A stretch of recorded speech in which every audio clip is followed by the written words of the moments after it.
Let's talk about it. Bring in former White House Chief of Staff Mark Meadows. Mark, it's a pleasure. Good to see you. It's great to be with you both. Thank you, Bob, Lydia, and obviously it's a big night for Donald Trump, who, as you've mentioned multiple times, it's not just the Thomas Massie defeat. His candidates, his Senate candidates are winning, his governor candidates are winning or have won, and so Donald Trump may not be on the ballot, but he was certainly on everybody's mind. Mark, what do you think about Raffensperger being locked out like he was? He was the biggest critic, the 2020 election in Georgia, Secretary of State. If you go against President Trump, it's not even about being disloyal, but if you directly go against him, you will pay with your position. What do you think, Mark?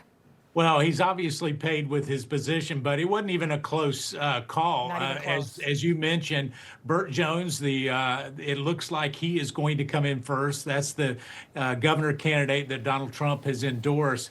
But it appeared that Raffensperger may be one county, which it appears from the maps that would be Fulton County in Georgia. And so, but outside of that, this was a race that goes into a runoff here in just weeks.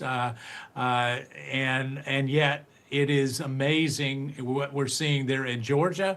We're also seeing that in Alabama. Coach Tuberville is now no longer coach or senator. He's about to be Governor Tuberville, and that's the president's endorsement. Barry Moore is leading in that race as well, and I'm sure you'll be covering those races as they get called a little bit later. Mark, it's a tremendously successful night for President Trump, and I bet what you'll hear on the media tomorrow, at least from left-wing media, is that, well, Donald Trump, he controls the Republican Party, with an iron fist. He makes everyone fall in line.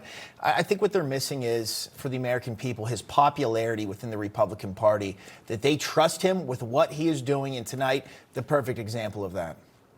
Well, what they love is the authenticity of Donald Trump, and they loved that in 2016. They loved it in 2020. They loved it again in 2024. And yet what we're seeing now is that's being translated. I've never seen an endorsement like this in political history, where Donald Trump, as the president, there have been other presidential endorsements, but he's playing in these races and making such a huge difference.